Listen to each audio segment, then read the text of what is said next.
How did Nickelback come to be universally hated by everyone? Well, the hatred began with something completely out of Nickelback's control and was rather related to the opinion held by figure. In 2003, approximately 8 years after Nickelback was created, a comedian by the name of Brian Posehn would appear on a Comedy Central talk show titled Tough Crowd, during which he would make a joke about bad music making people violent before using Nickelback as an example. Bad music makes people violent. Like Nickelback makes me want to kill Nickelback. At the time, the other hosts on the show didn't even know who Nickelback was, yet Brian Posehn continued to reassure them with conviction that the band was truly horrible. I'm so old, I don't even know who Nickelback is. I'll have to agree with Nick. They're not good. They're horrible. Let's just trust me. Now, you'd probably assume that this one little comment wasn't enough to make the entire world hate Nickelback, right? Well, the problem was, instead of this comment being a small thing in a relatively obscure episode on Comedy Central, the joke was actually featured in the station's main commercial, which was broadcast to millions for a period of over 6 months. With it, the hatred for Nickelback began to go viral, which was outlined by one user on Reddit who stated, "The joke was on every Tough Crowd promo and nearly all the time. After hearing this joke during every promo for a couple of weeks, I began to hear everyone at my middle school begin to mock Nickelback mercilessly. The worthwhile part of that repetitive commercial was of course the punchline at listen." Yes, I'm not even being like a friend of Andy. That joke is just kind of dog shit. It's not even funny. It's just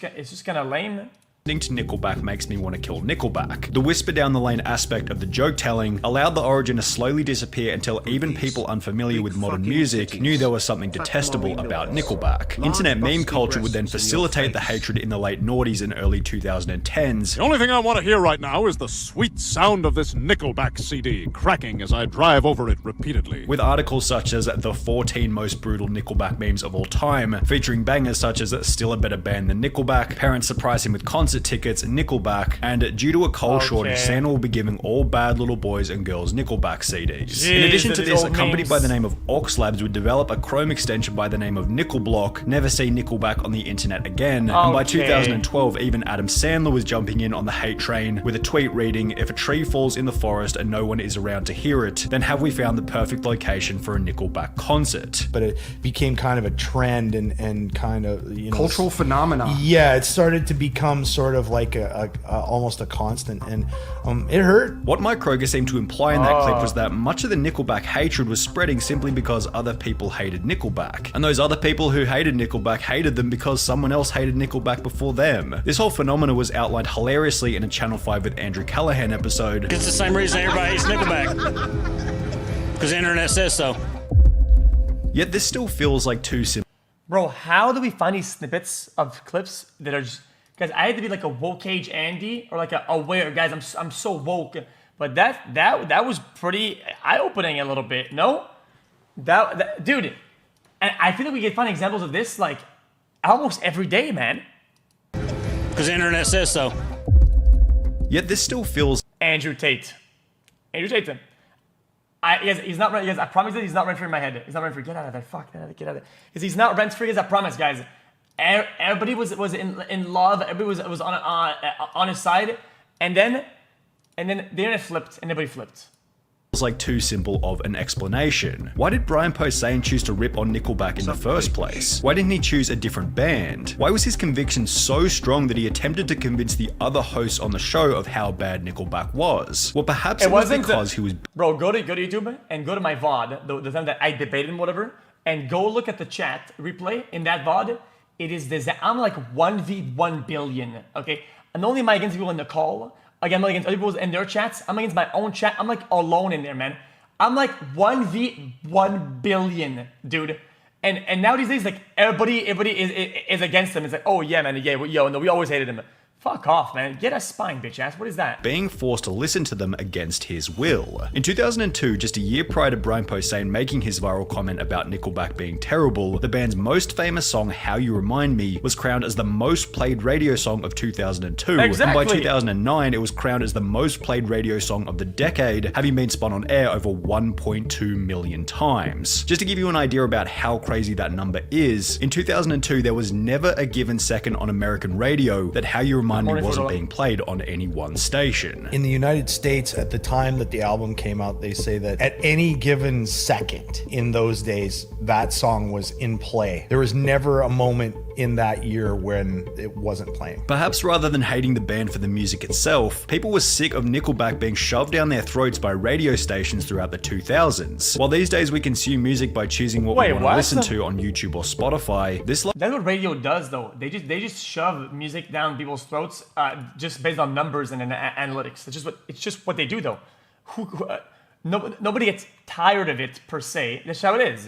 That's how the world goes. Didn't exist in 2002. Unless you had a specific CD, you were at the mercy of whatever the radio decided to play, and with every station blasting How You Remind Me all day, every day, it seemed Nickelback was inescapable. While this must have been great in terms of exposing Let me rephrase. People do get tired of it, right?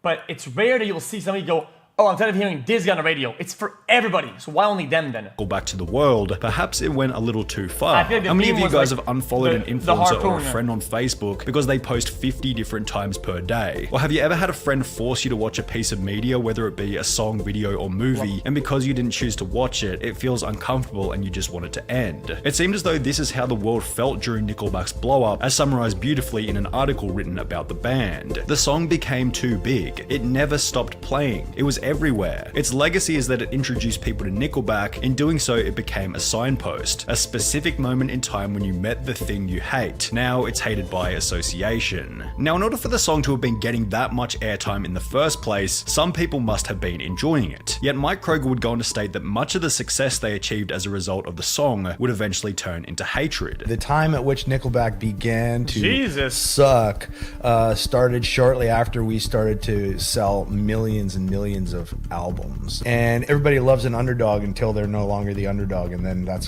once you're not the underdog anymore, that's when you start to suck. Mike Kroger's theory that people hated the band simply because they were successful was certainly plausible, as a Finnish academic study on the hatred of Nickelback found that between 2000 and 2014... Bro, you know, we rarely get people to say that as an artist.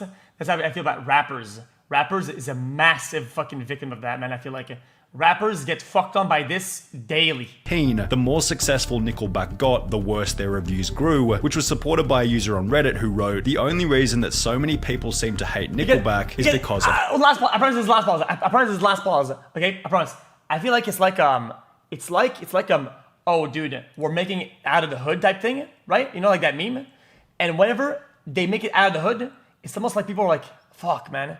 Like, I don't know, at that point, it's like the breaking point. It's like boom.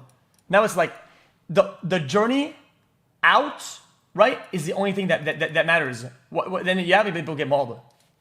How popular they are, selling over 50 million albums worldwide. It didn't help that certain media outlets literally had a policy where they weren't allowed to write positive stories about Nickelback. Mike Kroger explained that he met a former journalist for Rolling Stone who had written a positive review of a Nickelback album while working for the media company, yet Rolling Stone never allowed the journalist to post it simply because it was positive. And this journalist said, hey, I gotta tell you a story. He was asked to review one of our albums, and he wrote a very, very detailed and well thought out review of the album, and it was positive. He took it to his editor, and his editor just said, I'm not going to print this, because we here at Rolling Stone are very anti-Nickelback. We do not like Nickelback. We can't write good things about Nickelback. And if this was the narrative being held by the media, it's hardly surprising to discover that there have been countless other negative articles on the band, although to be fair, some of them have certainly been a result of Nickelback's poor decisions. For example, in 2006, the Nickelback frontman was stopped by police for speeding in his luxury Lamborghini sports car. A breath test found he had nearly twice the legal limit of alcohol in his system. Along similar lines, in an interview with Playboy, Chad Kroger bragged about once having drunk 13 Corona beers in a row, stating that he can down a Corona in 5 or 6 seconds, although while their drinking habits along with their love for car chases, explosions, and big boobs probably just made their audience love them even more, one thing that they would do in 2008 might actually qualify as the first thing done by Nickelback themselves to have a genuine impact on their reputation. In fact, this thing was so detrimental that the Finnish academic study we mentioned earlier anchored it as the main reason behind the band's poor reputation, and it began when they I don't agree with more pause. I don't agree with this, dude. I'm not going to disagree with this, okay?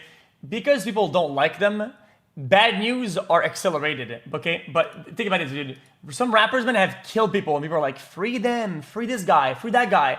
It's like, dude, people have committed literally murder, and people are celebrating them, saying, free them, they did nothing wrong. And then you have other dudes, this guy sped, and because his songs are bad, fuck that guy and cancel him? Come on, man, what a joke.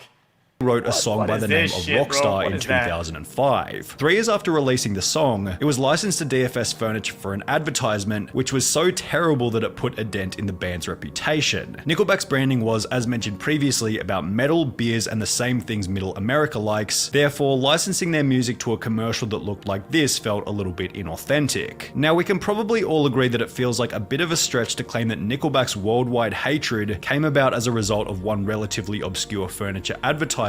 However, according to the Finnish study, the issue, Antonin writes, is about the perception of authenticity. Rock critics like to think of themselves as protectors of originality, and they perceived Nickelback to be a bunch of sellouts, true to their money rather than the art. Perhaps it was less about them being in the background of a furniture ad, and more about them selling their music to the furniture ad in the first place. People perceived them as sellouts with zero standards. In addition to this, the Finnish study made the claim that fans were unhappy with Nickelback's perceived lack of originality. When you listen to Nickelback, you think a generic rock song not pushing the envelope. Nickelback is too much of everything to be enough of something. They follow genre expectations too well, which is seen as empty imitation, but also not well enough, which is read as commercial tactics and as a lack of a stable and sincere identity. The idea that Nickelback were hated for being a generic risk-free rock band has been theorized. How is that me? How does that mean?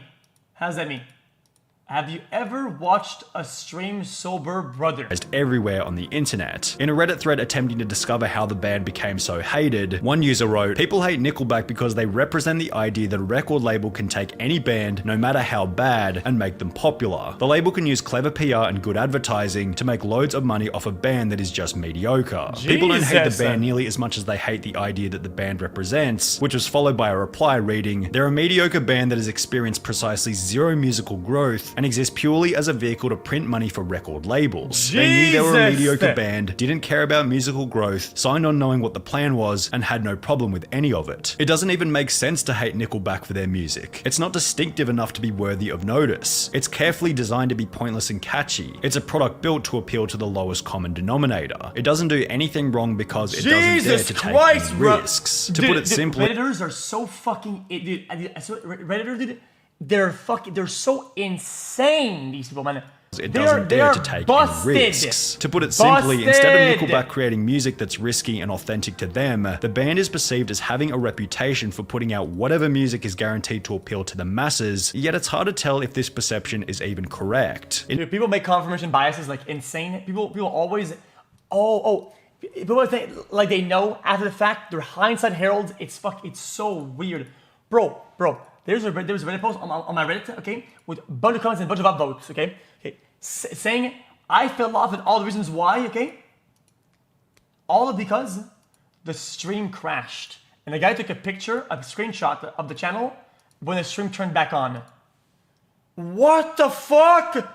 What is that, man? In an interview with Face Culture, Chad Kroger discusses how they've experimented with a bunch of different types of music. We definitely started off as a little bit of a heavier band, but we found fans in so many different places because we just wanted to write different kinds of songs. So we'd write a song that was way over here and the fans would accept it, and then sometimes we'd write something really heavy and the fans would accept that too. Before explaining that each band member perceives the music in their own unique way. Everyone had their own different interpretation of it. One was political, one was religious, one was like corporate. Which doesn't exactly sound like they were specifically trying to follow some kind of radio success formula. Maybe this point is just another reason the internet made up to justify hating them, because outside of the internet they claim that they're hated by no one. For example, a petition requesting that Nickelback not play at halftime during an NFL game racked up over 55,000 signatures, yet after arriving in the city to play the concert, the band stated that it was nothing but love from the fans. Yeah, no shit. What was that like? It was very controversial filled, and far less so when we actually got there. Every single human being that we came in contact with in Detroit was like, "We love you. We have no idea what this is all about." Now, there was that one time in Portugal where they walked off stage after having rocks and bottles thrown at them, yet as an overall, the band has been wise in framing the hatred as a long-term positive. I've been really clear with my guys that all that hate has given our career legs. And that's the thing that scares me the most is if people finally stop hating us. I was watching that, man. Sonny V2 fell off. I'll make a video about how he cut off the interview and I can't watch the video properly because he cuts it off, man. That is weird. I am watching the video, man.